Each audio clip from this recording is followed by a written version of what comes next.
Anandamayi ma, Jaya Jaya ma. Anandamayi ma, Jaya Jaya ma.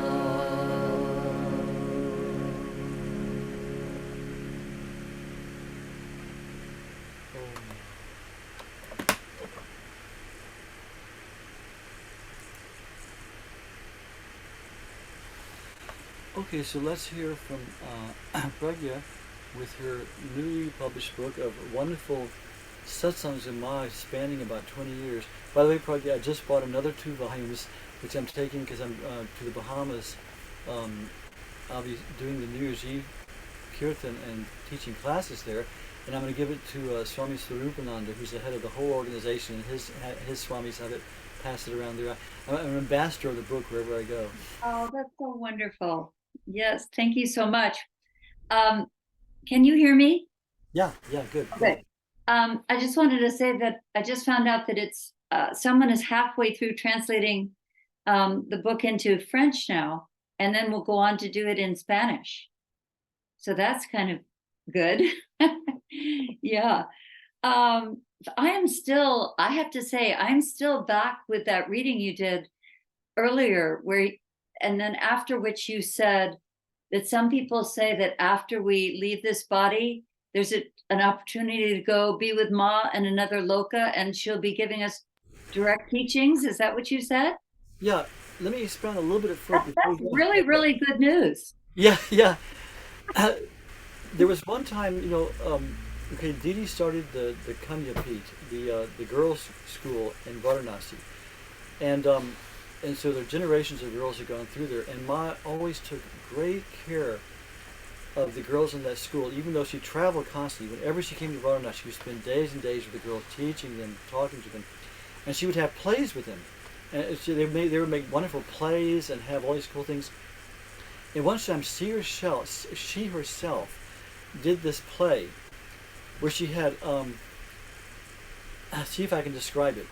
It was a large hall, and she herself had all the people do this, had the girls do this, and set this up herself. In each section, there was a different religious sect represented. There were devotees of Ram, there were devotees of Shiva, devotees of Krishna. I don't know if they had Christians and Muslims or not, but they had all these different things. And she had them all just quietly doing japa and having instructions in their separate things. And she says, one of this body's name is Tirtha Vasini, which means traveler to the Languages. what? Sound. Oh, thank you. I changed the sound. Yeah. One of her names is Tirthavasini, which means the traveler to the holy place. She says, I'm now Tirthavasini. And as these girls were all doing their separate things, she went around to each of them and gave them instructions. And they said the atmosphere of the play was just like divine. It was something, they realized something really profound was going on. And now among my devotees, there's this, I won't call it a legend or a rumor. It supposedly has some basis to it. And I know Swami Bhaskaranaji, who was Ma's, main Swami, who was very grounded and very, no untruth escapes from his lips, and he's not flighty. He also talked about this, because he said, I think he heard Ma say one time, that it's a big hall, and some people say it's made out of sandalwood. I've heard people talk about going to the sandalwood hall, and Ma's devotees who are devoted to her come there, and Ma is there embodied, and she teaches everyone the sadhana to do, and she comes around and instructs them and has them continue their sadhana as under her watchful eyes, literally her eyes, in that manifested body. And she guides all. She was like a Ma Loka, where we can be with Ma and continue going towards perfection. Now, don't quote me on this, because I don't know if I have any written evidence of this, but this is in Ma Sempradaya. This is a common thing talked about, the sandalwood hall and Ma that we can hopefully go to if we're careful. That is so beautiful. Thank you so much for telling us a little more. Yeah, that's really very beautiful. That moves me so much. Okay, so we're reading from volume 2 of the Gospel of Sri Anandamayi Ma, and this is a very interesting satsang. It took place in Bangalore in 1974, and Ma mostly traveled in northern India. So here she is in Bangalore in Tamil Nadu, and I find that the interviews and the question and answer just absolutely beautiful. I want to read more than I'm going to read, but just because I can't pick something that isn't absolutely wonderful. But I thought I'd start with a question which shows us that no matter what sort of Bob, what Ma's mood is in a given moment, whether she's telling a joke and laughing all the time, whether she's being quite serious, everything she says is a teaching. So in this case, in answer to the first question, she sort of tells a funny story, but let's listen to it and see what we think she's trying to tell us. Here's a question, Ma. This is a questioner says this. He says, we go to the Mahatmas and have their darshan. We sit at their feet. How do we benefit from that? And whatever we gain, it doesn't stay long in our life. Why? What is the reason? Shri Ma, how do we benefit from going to a Mahatma? Bhagavan means a friend. Bhagavan, the word for the Lord, means a friend. The Mahatmas give us satsang. This body heard a story from Hari Baba. She's telling it to you in brief. There was a great devotee. His younger brother was a big atheist. They were living together. One day, the elder brother thought, what will happen to my brother in the future? He doesn't pay any heed to me. He went to a Mahatma and told him about his problem. The Mahatma called the younger brother. He asked him to sit beside him. Then he asked him to say, Rama, Ram. No, I will not. Never, retorted the brother. The Mahatma tried hard to persuade him, but he did not budge even a little. Then the Mahatma was ready to beat him and said, look, if you do not say Rama, I shall strike you hard. He caught him by the hands, legs, and head and insisted that he say Ram Nam only once. And everybody laughs when Ma says that. When the man did not obey, the Mahatma continued to threaten to hurt him. The brother said, even if you kill me, I will not say Ram, Ram. Ah, he had done it. He had already repeated it. Though he had said it in a negative way, he still got the benefit from it. He was accepted by God as his devotee and was given his shelter. And everybody goes into an uproar of laughter. So what this body says is that he, the questioner, should take his name. He should be with him at least for a while. He will be benefited by his satsang. And then here Ma switches into Bengali. Questioner, Ma, we have horoscopes in which the effects of the stars and planets have been explained. Now the question is, what is more effective, God or planets and the horoscope? Shri Ma, God has created this earth as a place to play with us, to perform his Leela, his divine play. Where have these planets and stars come from? Who made them? Kalpana Matra Jagat Shrista. This world is a creation of God's imagination. Starting from your infancy to what you see in front of you now, God at first imagined that and then created it, giving life to these things. This theory has been proven. Only if you have imagination can you create. As God's imaginings come, he brings things to life, slowly and progressively. But ultimately, God is there in everything. So there's no need of a second one. If God is there, everything is there. God was there in the beginning. He will be there in the end. All of these planets and stars were not there in the beginning, nor will they be there in the end. So the one who is there in the beginning and in the end surpasses all. He is the most powerful. Did this body speak correctly? Swami Nirmalananda is there and with the audience, and they all go, yes, yes. Shri Ma, oh, it has been certified that this body is on the right track. She laughs and everyone laughs with her. When Baba says yes, it means that this body is correct. God says this whole world is his yantra, or machine. Just as an engineer, and she says machine in English, just as an engineer has control over his machine, similarly, Bhagavan has control over us. For example, God has created the rishis and the munis who have their own mantras. Mantra means man plus tra, the protection of the mind. And each mantra is designed for their upliftment based on the spiritual state of mind. These rishis and munis have wives and children, and they lead a grihastha ashrama, the householder life. There are also different forms of God. God accepts positivity as well as negativity in all forms. You offer his chandan, his sandalwood paste, and you do puja with it, and he accepts that. You offer him dirt, and he accepts that. God is worshipped in the form of the Divine Mother. She accepts whatever we give her. So we call her Ma, which means Sarvamaya, or omnipresent. Her presence is felt everywhere. Mother is everything. We are all children of the Mother. There's a saying in Bengali, Yata Rishi Tatapat. As many rishis as exist, there are that many paths to God. All these different paths lead to different sampradayas or lineages. Suppose you take a butter stick and divide it into two. Then you have 2 sticks of butter, but the butter remains the same. Similarly, all these different lineages, however small, are all the same. Their goal is Bhagavat Prapti, attaining God. Whether you consider yourself Purna or Ansha, whole and part, or Prabhu and Dasa, Lord and servant, all paths are the same. Jai Ma. That's beautiful. See, Ma's universality is just so overwhelming, and it comes through everything. She's the embodiment of unified consciousness, and she constantly brings things together. She shows how all the paths are the same. Tell us any thoughts you have about this reading, Pragya.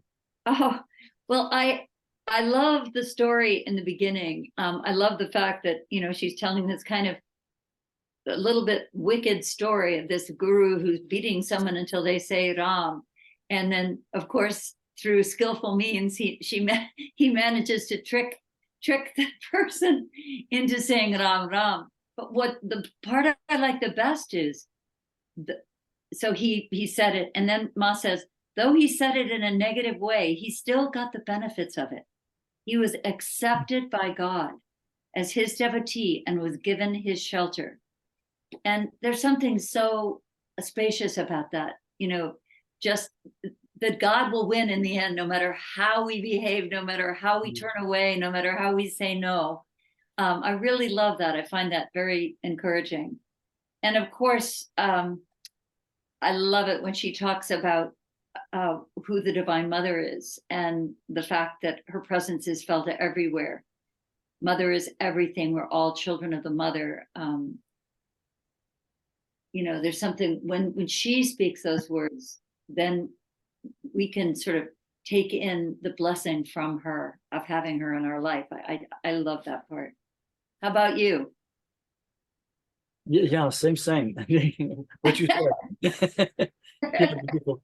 But also, yeah, two things. Also, the fact, as you said, he said Ram, even like he said, I won't say Ram. He still said Ram. It's true. It shows the power of the name of God. If we're saying it with devotion, we are accepted by God, and that is flowing to us. And we say it willingly and lovingly, that's even more. But also, she talked about, the question was, what are the blessings of being with the Mahatmas? And she answered it, those different in her way. But I can also tell you from my own experience,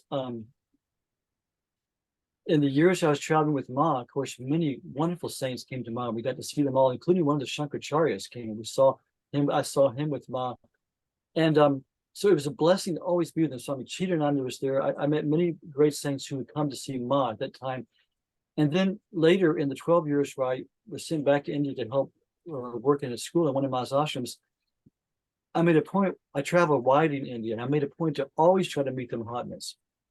I go to different ashrams and say, where are your saints? And so I met really some wonderful, I know they were realized saints, I can tell. And it is an incredible thing to sit with a realized saint, whether it was, no one can give the experience that Ma gave me, because I was also longing for that. Maybe one of them can give me the experience of that complete wholeness and awakening that Ma gave me, but nobody could do that. But it was always so wonderful to be with the saints. And you can sit with them in quiet and silence. And the truth is, the Indians go to them, they don't ask questions, they just sit with them. And in sitting with the saints, they impart something to you in silence that just can't be gained any other way. And they can give you a lift that years of meditation won't do. And I'd always noticed the day after I've been with the saints, or I've been in a holy place, there was a light there that wasn't there before in my meditation. So there's just the efficacy of sitting with saints is so wonderful. So in any chance you get to be with a holy person, take that opportunity. Whether it's, you can find a Christian monk somewhere. We were in France. We climbed up a mountainside to meet this hermit living in a Christian skiti, a hermitage, Christian hermit on top of a mountain. And it was beneficial, So any saint you could find. It's not so easy to find saints in America. They're not on Amazon, but in India you can always find wonderful real saints. So that's one thing. Yeah, there's so much in that reading. It's just wonderful. Yeah. Well, should we talk to Saraswati now? Yes. Okay, well, let's explain what's going on. Let me just say that Saraswati and I so much wanted to meet each other in person that we arranged kind of a crazy meeting. She lives in Buffalo. We live here in Amherst, Mass. And this week she reserved an Airbnb midway near Utica, New York. We don't even know where we were. We were in the middle between the two, and we met there and had satsang. It was so precious. I didn't know that. How wonderful. It was great. Yeah. Good. So let's explain the situation. Okay. So from the early days in the 1920s, when people first started coming to Ma, they were just so overwhelmed by her presence. And the tradition in our Sanatana Dharma, the thousands of year old eternal path to God, which is, sometimes called Hinduism, is that when you feel an attraction to a particular saint, you try to take initiation from them, Diksha, which is when they pass on a power, give you a practice, usually give you a mantra, but it can be some other practice. And they impart they awaken the mantra within the person to start it going. And then you're connected with that, and that's your guru. And that's a time-honored tradition. So from the early days when people came to Ma, and they would ask her, Ma, please give us Diksha. And she'd always say, this body is no one's guru, this body does not give Diksha. But they insisted they wanted to be in the lineage of Ma. They wanted to be under her protection. But even though you just seeing Ma, you were under her protection, but they wanted to be officially linked with Ma. So in the beginning, Ma, for some reason, it was her Leela. She didn't give Diksha herself for most of her life, till the very end. So first, Bhayaji, who was this great developer, kind of one of her first disciples, and a wonderful. We looked to him as like Jyotish Chandra Roy was his name. We looked to him as kind of like the standard model of a perfect disciple of Ma. She had Bhayaji or her husband Bholanath give Diksha. Bholanath was a very he was Ma's first disciple, and Ma put him through intense tapasya. She would go there to Tarapeet and do 2 years of sadhana, go to Uttakashi, do 3 years sadhana. And he attained great heights, very exalted soul. So Ma would have him give the Diksha, and she would be there. He or Bhayaji would be there, and Ma would just be there listening and right there. So they felt the power came from Ma, but through Bholanath or Bhayaji. So this went on for years. And then Bholanath passed away in 1937 or 38, I forget. So then no one was sure how this lineage would be carried on, because Ma herself was saying at the time she would not give Diksha. So then Ma's mother, Mokshadas Sundari, who was a saint from birth, and when you study her life, to me she's like the image of a perfect human being, all the virtues. And she was from a Vaishnava lineage of family, and like I say, she was a saint from birth. And so when Bholanath left his body, we call her Didi Ma, grandmother. Didi Ma took sannyas. She became a swami. She entered into the order of sannyasis, and then she just stayed with Ma the rest of her life. And she was so simple, and she always just wanted to sit in her Ma and just have her eyes resting on Ma at all times. And Ma said several times, she said, a saint like Didi Ma is only incarnated once in centuries. You have some of her statue, but she said what was so unusual about Didi Ma, she kept it totally internalized. Ma said she had all the yogic powers, she had everything, but she had kept it totally, and she showed nothing. She just was a simple, very elderly lady with orange clothes on, with a shaved head, So then when she took sannyas, Ma asked her to give the Diksha in her name. So from 1937 to 1970, when Didi Ma left her body, Didi Ma would give the Diksha. Again, Ma would always be there. Ma would sit next to Didi Ma, and Didi Ma would give the instructions and say the mantra, and she would know which mantra it was, and they would agree together. So it was like Ma was giving it through Didi Ma, but Didi Ma was also giving it herself. And she was so humble. They would find Didi Ma sitting outside the temple with a japa bag, doing a rosary, a mala, doing japa. And they said, Didi Ma, you're a realized being. Why are you doing japa? And she's saying, she had hundreds and hundreds of disciples. She said, I've given Diksha to many people, and many of them don't do the mantra. So because of that, I'm doing the mantra for them. So I'm doing the mantra for these particular people that aren't doing their mantra. So she would do that. And so Didi Ma gave Diksha up to 1970. When Didi Ma left her body, there was a period of a year or so when there was no Diksha given by Ma. And then on a full moon night, something very amazing happened. And Ma manifested something very esoteric. And from that, Ma started getting Diksha herself. Now, I know our dear sister Arpita, who's here, has received Diksha from Ma. And Shama, who's from Canada, who's not here today, but she's usually here, she received Diksha from Ma. So a handful of Westerners received Diksha from Ma. And so from that time, Ma herself would give the Diksha. She would have Swami Bhaskaranaji there, and he would help, but she did certain things through these different, which we can't talk about. We're told not to talk about it, but she had an interesting way of doing Diksha, and it was very real, and she very much connected with the person, and it started the spiritual life and empowered it and connected them to her.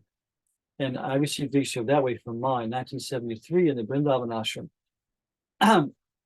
So then when Ma left her body, she had trained our Swami Bhaskaranaji, who was a living perfect saint and a totally egoless child. He was extremely intelligent. He'd been a lawyer before, but he'd been with Ma for like 50 years, and he was just so egoless and so simple and so devoted to Ma. He was a perfect, transparent medium for Ma to work through. And she, for years, trained him specifically. And he had even to the end, he had a very strict diet, very strict rules regarding his diet, his daily schedule, which he kept to be in the state so he could always be a pure instrument for Ma's grace. And so she told him how to continue giving Diksha in her name, and gave him the different implements used to do this. And Swamiji would very humbly do it to give Diksha to anyone who asked. He would explain this, the gravity of the situation and the responsibility of receiving Diksha and Ma's lineage. But he would give Diksha and Ma's name, and he went all over the world. And I was with him several times in America. One time we were staying in this Indian family's house in Colorado. They were very wealthy and they were very westernized, and frankly, they were very worldly. And I saw we stayed with him a few days, and he gave Diksha to both the boy and girl, and to the mother and the father. And we saw before our eyes the transformation in just a few days in this family and in their lifestyle by the fact that they received Diksha. Now they set up meditation times, and they were doing puja, and they were totally transformed by his giving Diksha in the Ma's lineage. So Swami Bhashananda did that for many years. Swamiji left his body in, I think, the year 2012. We were there at the very last, in the Bhimpur ashram, when he was on his last breath, literally. And then I was in America on tour when he left his body, and we had a satsang with Madhav Patel and all the Indian devotees in the East Coast to commemorate Swamiji's passing.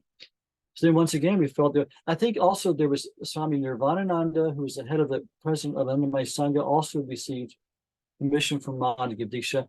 And I think Swami Nirgunananda, who's still alive. But so for a while, we had no way to initiate people in the Ma's lineage. And then just in the past few years, in fact, the last time Dory and I were in India, it was this year, matter of fact, in February.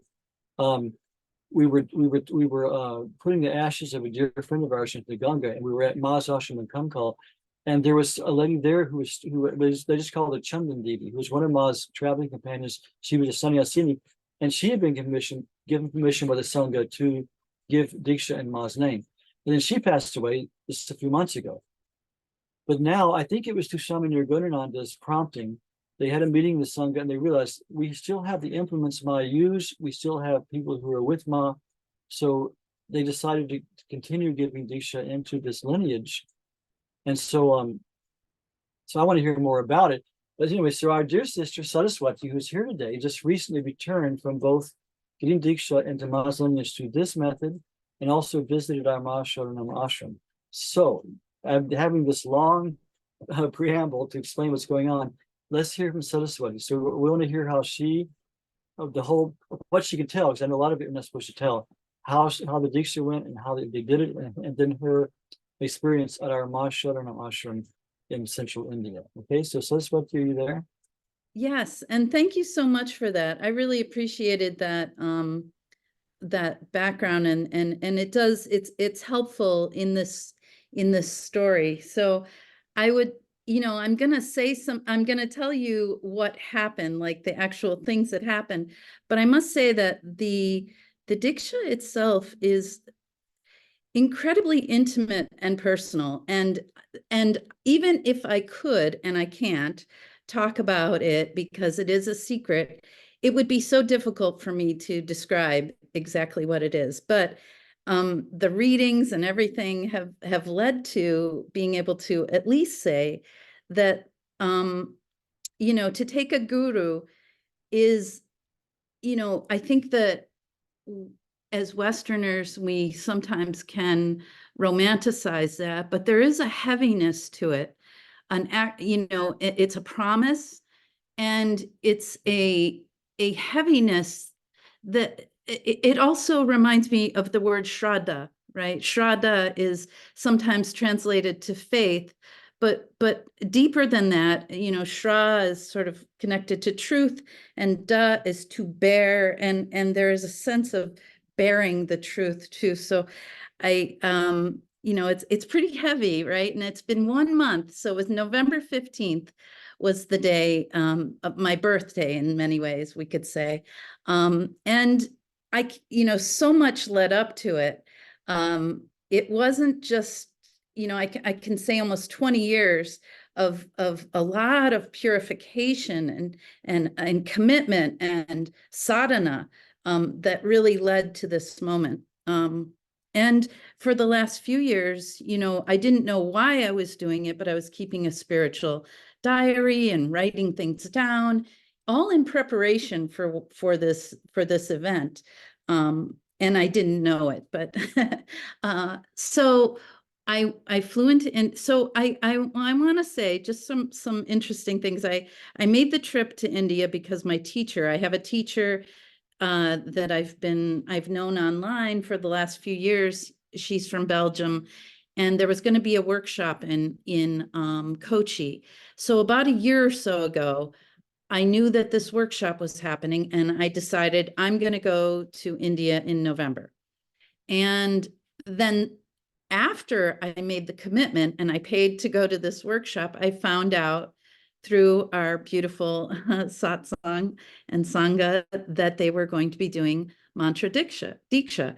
And I immediately reached out to Pragna and was like, and asked for the information. And I was sent that 2-page, I don't know if anyone's seen the requirements for it. And, you know, it's really written for some, you know, it's not written for a foreigner, let's put it that way. You know, one of the requirements is that you have to have an Ishta Devata.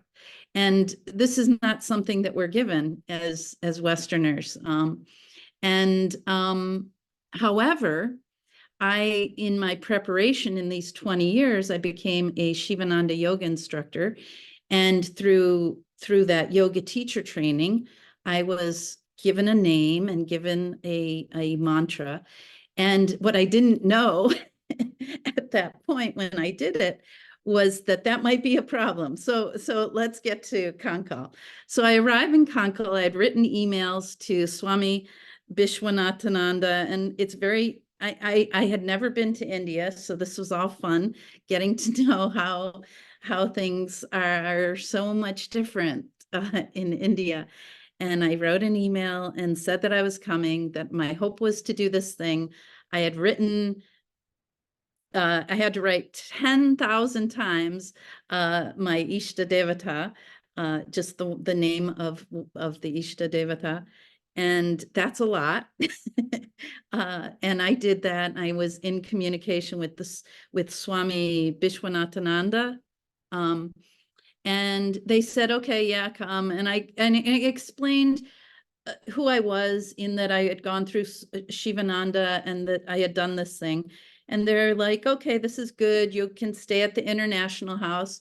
And for those that know, in Kankal, there is a little bit of a difference between the foreigners and the Brahmins. And you know, we stay in that house. There's no eating together, and so there's a humbling that's sort of built into this. When I arrived, I found the Swami the first day. By the way, I arrived on the night of the light. I forget, Diwali. I arrived in Kankal at 4 o'clock on the night of Diwali, and can I just say, like, the lights and the fireworks are spectacular, and the arati at Kankal is just absolutely beautiful. There's lights, and they had a Kali Puja that night. So it was just so auspicious, and I didn't plan any of this. Ma certainly did, I'm sure. It was absolutely stunning. And the next day, I had spoken to the Swami that day, says Swami Vishwanathananda. And then the next day I met with him again, and he said, why do you want to do this? Okay, he said, why do you want to do this? You've already done this. You've already done this. And there's only one guru. You chose a guru. People can choose gurus. There's only one. A very Vedantic discussion he had with me, really questioning me and why I would want to do this, considering that I had gone through Shivananda yoga teacher training. And I said, and my inkling was to say, you know, there was everything he was saying. I understood that. Yes. You know, in fact, Mangalananda talks about there's one guru, there's just one Ma, and Ma is in all gurus and all these things. When you say the name of God, you're saying the name of Ma. And it was a little, I have to tell you, it was a bit of a test, right, for me. And I realized that I needed to speak to it. And so I had to go back, and I wrote an email to him, because we had been, so that I could say all my thoughts. And, you know, there are these ideas about foreigners and all these things. And I knew this was all playing into him, that somehow he didn't take my faith seriously, perhaps. And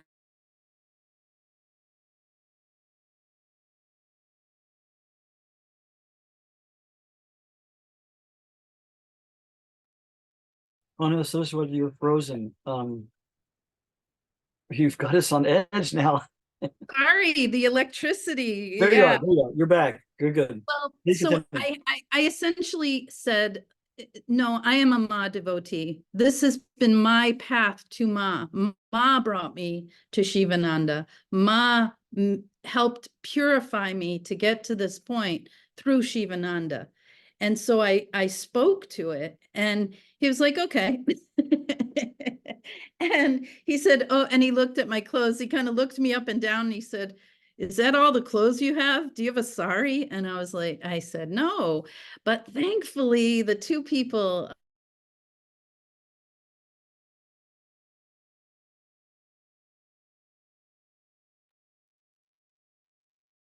Oh, you're frozen again. We're waiting for you to come back. Come back to us, Saraswati. She's about to say the two people who helped her were Pushparaj Oh. and his wife. Okay. Pushparaj, when I was in India, Gee whiz, I'm so sorry. The bottom line is I went through my mantra initiation. Wait, so then are you back, Saraswati? Can you hear me? Can you hear me, Saraswati? Are you there? Yeah, I can hear you. Can you hear me? Oh shoot, you're going in and out. This is so frustrating. Yeah, talk Maybe about the edge of our seats. turn off her camera, and then that'll boost her bandwidth. Yeah, maybe try turning off your camera. When Gloria and I were in India this last March at Mahasamadhi, we were putting the ashes of our friend Shraddha in Ganga, and Pushparaj was the one who helped us. And he had been with Shraddha when she put her husband's ashes in the Ganga. So he was so helpful. He's a guy who kind of deals with the ins and outs of the programs through the Maha's ashram. Saraswati, try turning off your camera. Maybe you can just hear you better. Can you hear me? Yeah, we can hear you now. We can hear you. Yes. Okay. So Now, who gave the Diksha? Who was actually giving the Diksha? it was Swami Vishwanathananda. Okay.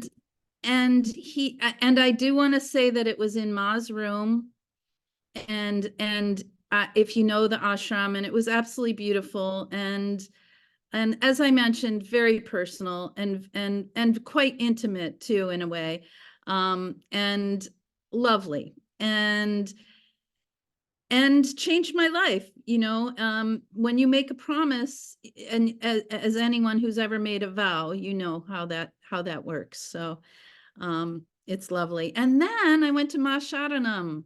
Oh, one second. I want to address some of the things you said. It's true. You weren't here last month at Satsang because you were in India, but it was November, and it was my 50th anniversary of when I got Diksha from Ma, because she gave it to me on my birthday, my 20th birthday in 1973. So I told some of my personal memories and how, you know, I was just chomping at the bit to get Diksha from Ma. I was so excited. She said, come tomorrow. And I won't go through the whole thing again, but what happens, I sat there and she kept me waiting for 2.5 hours. And during that time, just every kind of negativity came flowing out of me. I went through the most utter, amazing, hellish trial before the Diksha. So it is true, you are tested. And what Swamiji was doing to you was absolutely a test. And there is, how you use the word heaviness, there is an intensity. I would use the word intensity, the whole experience, because it's the starting of a new life. And there's things in us that are objecting to that, you know, namely our ego and our impurities are objecting to that. So yeah, I know what you mean. It was intense. So, but at the same time, as you say, very beautiful. So we're so happy for that for you. It's wonderful. So now please continue. Tell us about Ma Sharanam. Well, Ma Sharanam is quite different than Kankal. I mean, Kankal in northern India is just a hustle and a bustle and absolutely madhouse of activity. And then you go to Ma Sharanam and it is just this beautiful, peaceful, incredibly gorgeous location. I can't believe that only 5 years ago it was bramble. It's now filled with beautiful trees and these incredible, beautiful shrine, buildings. And thank you, by the way, I think I stayed in your place, Mangalananda, yours and Gloria's. It was lovely. And there's this beautiful porch that looks out toward the river. It's beautiful. And the children are the most divine, sweetly devotional children. I've never seen such pure devotion, and their singing was absolutely angelic. Now, I will say that unfortunately, Swami Guru Sharan's dad, his dad was ill. I did get to see him at his brother's house when I on my way to Ma Sharanam and then on my way back. So I did get to spend some time with him. But he was quite focused in on his father. And I am sad to hear that his father's not doing well, and I'll be sending lots of prayers. Wonderful, wonderful. Thank you, Saraswati. That's so great. And I'm very encouraged by the fact that they have found a way to continue giving initiation in Ma's name into this lineage, because Ma brought a power to earth. There's no question about it. Ma brought a unique, you won't say new, I guess you could say eternal revelation of a new power, or a new revelation of an eternal power, I guess you could say, to earth. And she embodied that, and she's still in that. And it's true, any of us, in one sense, you don't need Diksha. Any of us can immediately call out to Ma, just say, oh Ma, look at her picture, and you're connected with Ma. You know, so don't think, oh, I can't do anything because I don't have Diksha from Ma. But there is a point where Diksha does need to happen. You know, when Ma was going through those years, what we call her sadhana lila, for 6 years, all these things is manifested. She manifested both all the sadhanas known to man within her body, but she also manifested the stages a sadhaka goes through. And she was going through a stage, and there was one night, it was Julan Purnima in August, and there was a time where a sadhak has to have initiation, and the Guru came out from within and gave her initiation. So there's a point where it does come. And I'm so happy that we can now still get that power from Ma, and people can still be connected with Ma that very, very intense way to help speed up their sadhana. So that's really wonderful. And it's true, Ma Sharanam is an amazing ashram. It's been more than 5 years. Swami Guru Sharana left the Omkareshwar ashram in 2013. And he found the land shortly after that. And it's amazing. I came back from India in 2013, and he found the land. I went back after less than a year. I was amazed. And then he just found the land. That's right. It was just brambles, and they just cleared the land with a bulldozer. And I was amazed to see, you know, okay, we got this land, but we got nothing else. Then I came back just 11 months later, and the whole thing had just kind of sprung onto the ground with incredible hard work, and all the boys and Swamiji themselves did a lot of the foundational work for all the buildings. And then, okay, so then we were there last February, I think, after 3 years absence from COVID, because of COVID, we couldn't go for 3 full years. So we were there again after 3 full years. And I was amazed just how more beautiful it was, how more holy it was. Yeah, so it's a very, very special, exceptional place of Ma's manifestation. And we have there a big, beautiful round temple for Ma with a Sri Yantra and Ma's both image and photo. And we have women mystics from all different traditions gracing the walls with their photos all around the inside. And there's an active Gurdwara and an active Kali temple and Yagyapit, active Shiva temple. And of course, the hostel, the Gurukul, were, I think there's about 30 boys now. Before COVID, there were 50. About 30 boys, and day school for both boys and girls, hundreds of students from the beautiful school on next to the campus. So anyway, people are always welcome. We have 2 beautiful guest houses, And it's just like I said, Saraswati was saying, it's surrounded by just farmland. It's so peaceful. And one side, the Narmada is just about a 5-10 minute walk away, Narmada River. So it's a beautiful place for Ma. And Saraswati, I'm so glad you were there. And it is true. There is a in Ma's tradition, we talked about it before. It's run by Orthodox Bengali Brahmins, and there is a prejudice against foreigners because we don't have the the caste and all that stuff. So it is one of Ma's tests that there is a slight friction between, not, I wouldn't even call it friction. There's a, you say it's you had a nice way of putting it. There's an humbling factor where you go. And I mean, they even know me. I was a Swami in their lineage, and they wouldn't let me eat with them, and in some of the ashrams, and being poor, I always did. Yeah, but Mangalanandaji, no, Yeah. I'm sorry to interrupt, but several people are asking if they can ask Saraswati questions. yeah, okay, let's go to that. Okay, Arpita is first. okay, please. Arpita? Yes, I just had to unmute. It takes me a minute.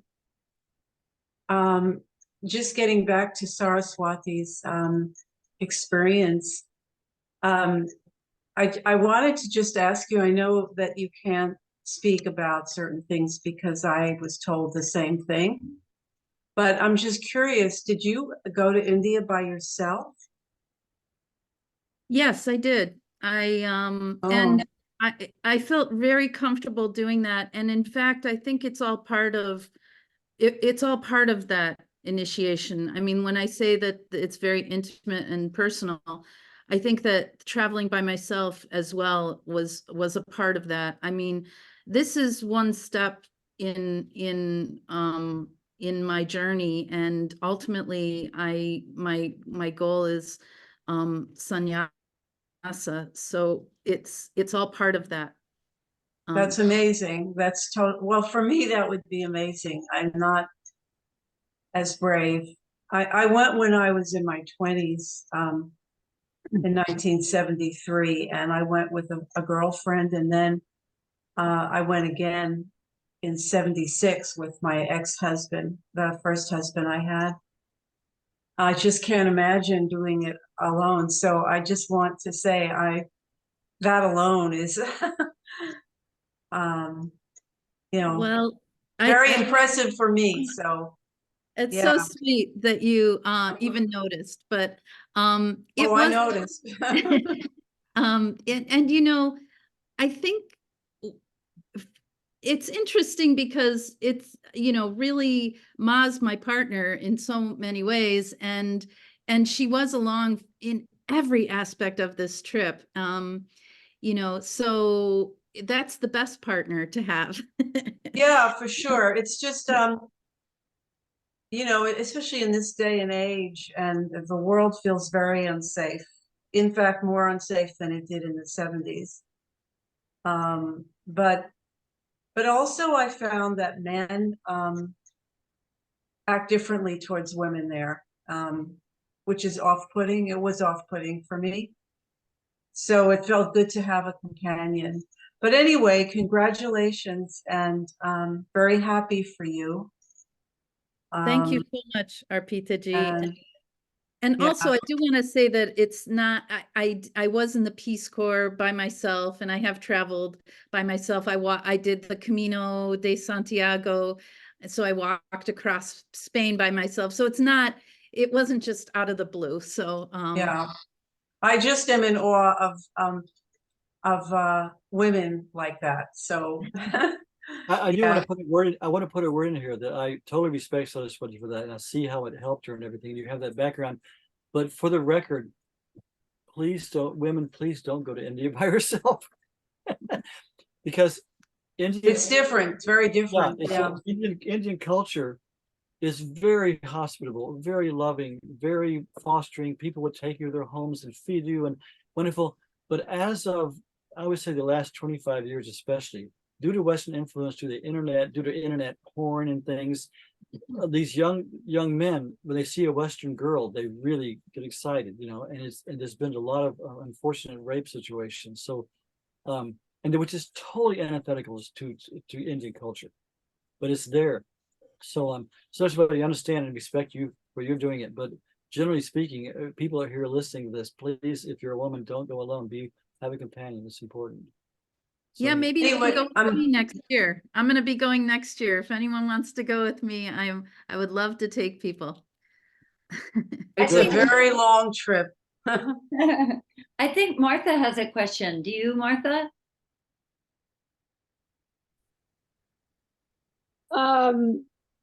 Well, my experience is that I haven't heard back. I did the same thing, Saraswati. I have not heard back. I just put that on the recording. So I wasn't quite sure of that. But Ma took care of it. I don't know if Pavakar is here, but I ended up through Swami Nirgunananda's satsangs on Tuesdays and Thursdays. I ended up, when I got back from Egypt, because of the time change, I ended up with Pamakar, who also has had Diksha from Ma himself. He lives in India, and I didn't know him. So Ma kind of worked it out, I guess. As I was telling Pranya, that I talked with him, and he said, he gave me some of her teachings directly about Diksha and some of the things that are going on. So I'm still waiting to hear back from the application process. I don't know if you have any insight on that, but I'm appreciative of hearing, just add to that before you answer that if you can, that the friends of Shraddha that you met, I love their names, because Shraddha is the one that gave me what I consider my first part of my Diksha, which is this calendula flower from Ma, from when she was in Samadhi. So I think this whole thing is coming together, and maybe there's other ways that we connect around this whole process. Those of us who are here in the West, and we're so, kind of disconnected from it, and yet we're so connected. So do you have any thoughts on that, Saraswati, about the application process, where that might be? Well, I think you have to email the Swamis, and their emails are on there. But are you talking about? I did that. I did all of that. But are you talking about Padma? You can also reach out to Padma, who's running the International House at this point, and her husband is also very involved in the running of the ashram, and can maybe talk to the Swamis. I also have I think I have Pushparaj's email, and he's the one. He's helped you, right, Pushparaj? He's kind of in charge of the daily running. Yes. Of the ashram. Very, very wonderful man. He's the go-to. We may need a little bit more help with that, just because I did go to the first person and he wrote back, and then he said he'd send it to the other person, and then I never heard back, and then I said, am I going to hear back? And they said, yeah, you'll hear back, and then I never heard back. So It's also a test. Keep persevere, keep trying. Well, I know about the test thing, but I also know about communication. I think you need to. I think you need to keep reaching out. Yeah, I think in different directions though. Like I said, Padmakar and I ended up on this, this broadcast together. Nobody was there, and we ended up there together. So I know that everything is in its.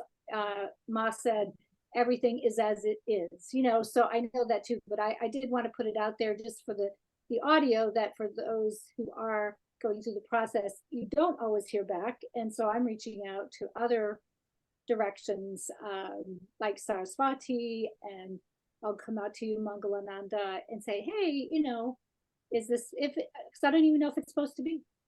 I mean, I'm pretty happy, but anyway. Thank you so much, Martha. And also, I have those emails too of the people that have been mentioned. So we'll get you those emails. Good. Okay. Michael, you had your hand up. Yes, this is not related to Saraswati's journey. Thank you, Saraswati, for telling us. Can I change and go? Yeah, sure. This is a sharing time. The only prerequisite for this is we keep it to the subject of Anandamayi Ma. So I know you will, Michael. So yeah, please continue. Well, a couple of things. One is I kind of want a little guidance from some of you. My mother passed away on November 18th, and she was a very radiant person who had a lot of Shakti that she showered on everyone, her friends and her family. And since she passed, I've been just overwhelmed with taking care of some things, and I'm finding that I have a certain kind of attention, or when I think of, I think of Ma all the time, and then I think of my mother, and there's this, like, sometimes it gets confusing because my mother will come in and there's that grief, and I realize that Ma is holding all this somehow, and that my mother is safe in that. But I guess I just want to hear from somebody, to just a couple of words of guidance and how I can integrate this grief with my sadhana, with Ma, and if you have any thoughts on that. Well, I'm happy to say something. Many people came to Ma, who had lost, especially like parents who had lost children, which is such a difficult and an unexpected loss so often. And she would always say, first of all, of course, it's natural to grieve, because we love these people, especially someone as close as your mother. You love them and you miss their presence, of course. But she would always warn, she would say, to grieve too much is to bind that soul, because they've gone on now to the next stage of their life, of their unending life that we all have. And we're still connected with them, especially someone as close as your mother. You still have a connection with them, even though they're in the next world. And too much grief can hinder them in their further progression, because you'll be looking back at you to try to solve your grief, and they won't go on. So she warned, she said, she gave the example of a young girl that passed away, and her mother was just irreconcilable. She just could not overcome her grief.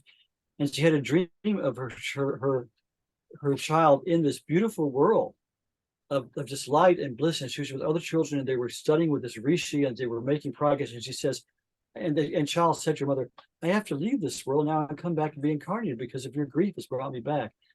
So my sometimes quote that story and say, so don't bind the soul. So express your grief through prayers for the soul, that that your mother is safely in Ma's hands, and just keep praying for her continued unfoldment of herself in the higher worlds and her continued path upwards, and just keep putting her into Ma's presence, and praying to Ma for her, and that way you'll be connected with her in the higher worlds, and you won't hold her back. And of course, you'll miss her. Nothing will assuage that, but except for the presence of God in your own life. Does that help anything at all? Yeah, that was helpful. I remember that I read that story that you told about the mother.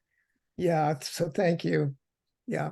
And of course you feel grief. I mean, it's impossible. It's not human not to. So right.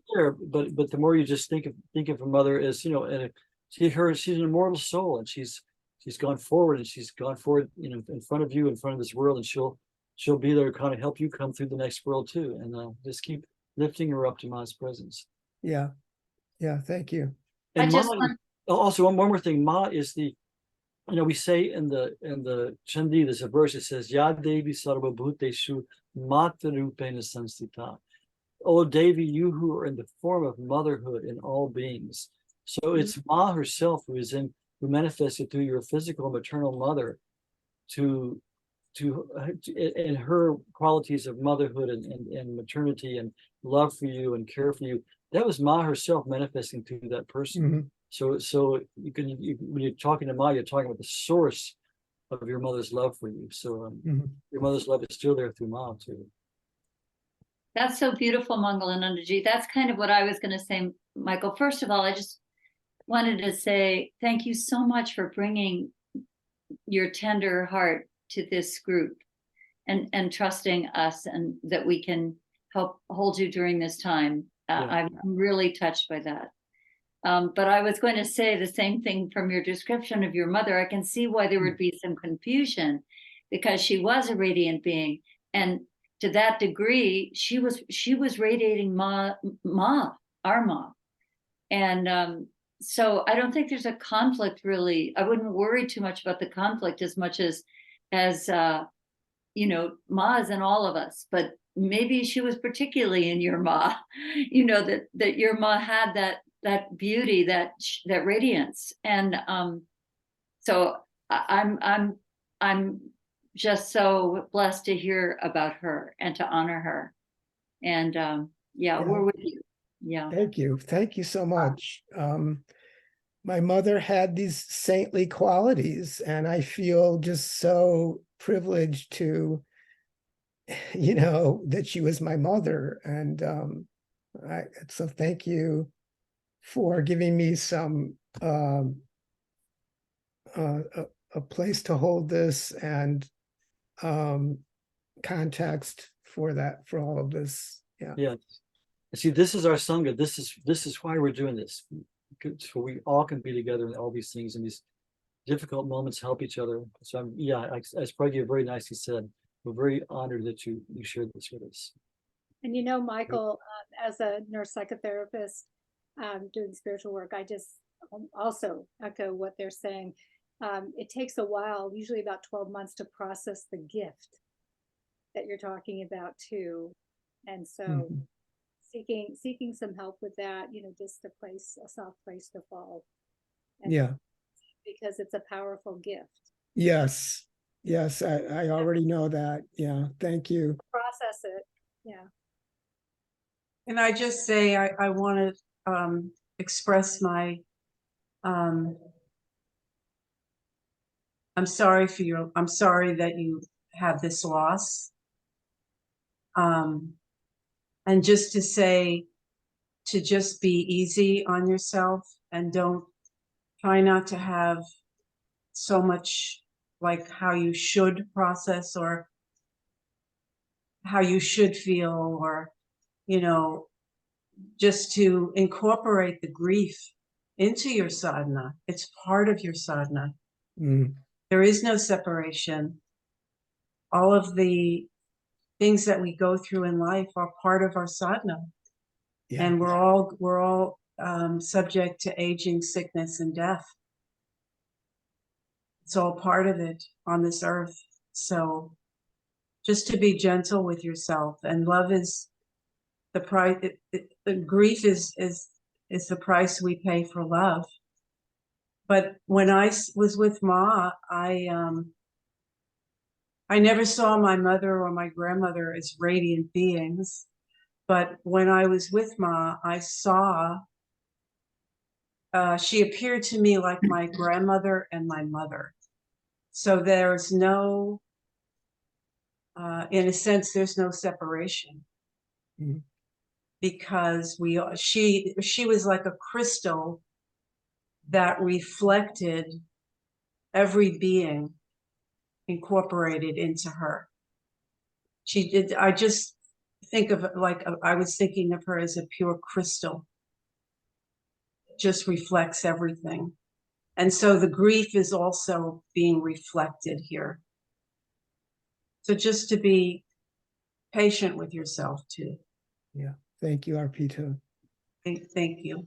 Yeah, one time a mother came to Ma who just lost her daughter, and she was complaining to Ma and crying. And Ma said, "I'll be your daughter." And the woman freaked out because she said, "You just spoke in my daughter's voice." She spoke literally in the exact tone of her daughter's voice and said, "I'll be your daughter." And it totally assuaged her grief. And she just took Ma as her daughter. Yeah. Now, we usually meditate at this time, but since we've kind of gone on this one subject a little bit, are there any more? Let's spend another 5 minutes or so with each other. Are there any other questions from or anything else anyone wants to share at this point associated with Ma? Doesn't look like anyone else's hands up. No one else? Okay. Wait, Wait a minute. Linda and David, are you just fixing your thing, or you have your hand up? No, I want to say something. Yeah, I please. want to thank you last time for describing some of Ma's behaviors with color, that it wasn't written to describe exactly what she was doing with the colors. And it's a funny thing that you said during the Holy, that this event where all the colors, where they paint each other with colors, that she squirted the sadhus who were in corners, meditating. She went and squirted them with colored water. And, the picture of that was just, it was funny, and it just showed her sense of humor. Yeah, Ma was totally playful. It's true. She said anyone who doesn't want to play holy has to go out and just go in the jungle somewhere. Because if you're in the ashram, you're gonna get hit. Sweet. Thank you, Linda. Okay, anybody else? Just one last thing. Anybody else any questions? Why don't we just sit together for maybe 2 or 3 minutes at the end? So let's just sit together and feel Ma's presence and say that whatever mantra we have we're working with, or Ma's name, Om Ma, and just quietly sit for a few minutes and just kind of assimilate all we've been through together in this session of hearing Ma's words and Ma's life and guidance, the things we've shared. Okay.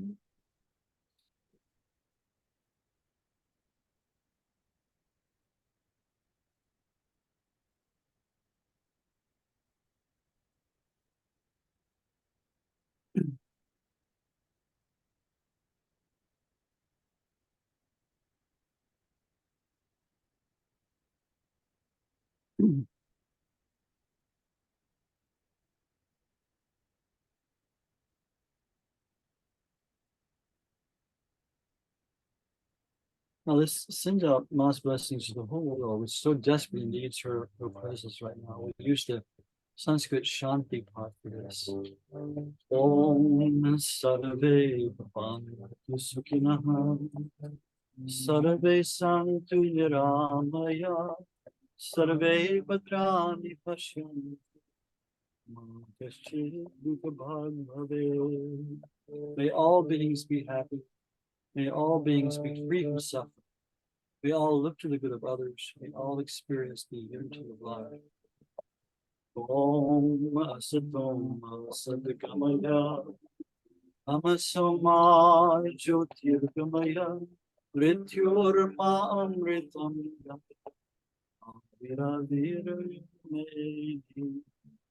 Lead us from the unreal to the real. Lead us from darkness to light. Lead us from death to immortality.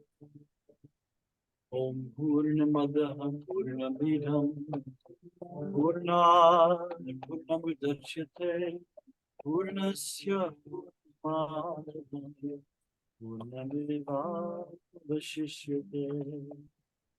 This fullness proceeds from that fullness.